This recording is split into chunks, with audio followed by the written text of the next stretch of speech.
അസ്സലാമലൈക്കും.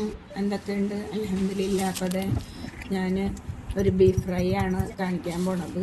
ഒരു 3/4 കപ്പിൽ മേലെ ചുമന്നുള്ളി ചതച്ച് മാറ്റി, ഒരു 15 അല്ലി വെളുത്തുള്ളി അതും ചതച്ച്, 3 പച്ചമുളക് വട്ടത്തിൽ അരിഞ്ഞിട്ട് അതും കല്ലുമ്മ തന്നെ ചതച്ചെടുക്കാൻ നോക്കുക.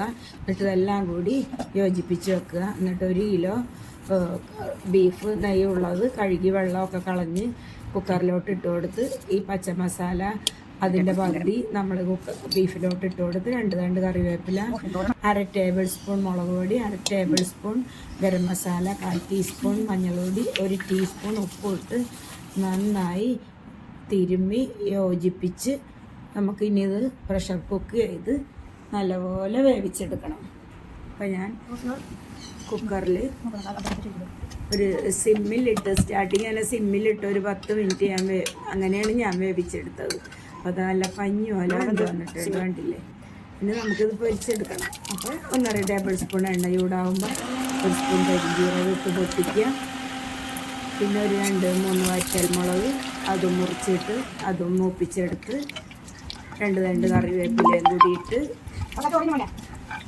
അതൊന്ന് ഫ്രൈ ആയി വരുമ്പോൾ അതിലോട്ട് നമുക്ക് നമ്മുടെ പച്ച മസാല പകുതിയോളം മാറ്റി വെച്ചില്ലേ, അത് ഈ സമയത്ത് ചേർത്ത് കൊടുക്കാം.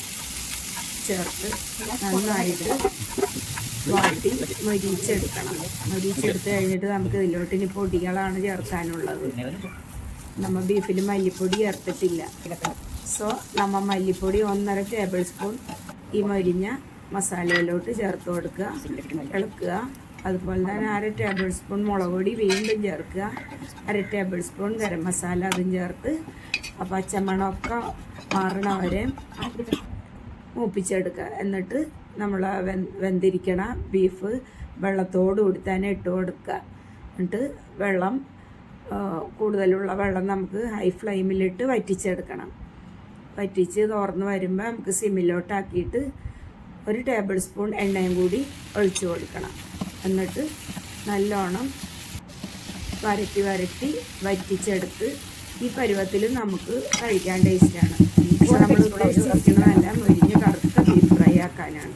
വീണ്ടും ഒരു 10 മിനിറ്റ് ചെറിയ തീയിൽ നോൺ സ്റ്റിക്ക് പാനിലിട്ട് നമ്മൾ കുക്ക് ചെയ്തെടുത്ത് കഴിഞ്ഞാൽ നല്ല അടിപൊളി ബീഫ് ഫ്രൈ ഇവിടെ റെഡിയായി. 1/2 ടേബിൾ സ്പൂൺ ഫ്രഷ് കുരുമുളക് പൊടിച്ചത് ഇട്ട് കൊടുത്ത്, 2 പച്ചമുളകും കീറിയിട്ട് ഇളക്കി കഴിഞ്ഞാൽ മാഷാ അല്ലാഹ് കിടിലൻ ബീഫ് റോസ്റ്റ്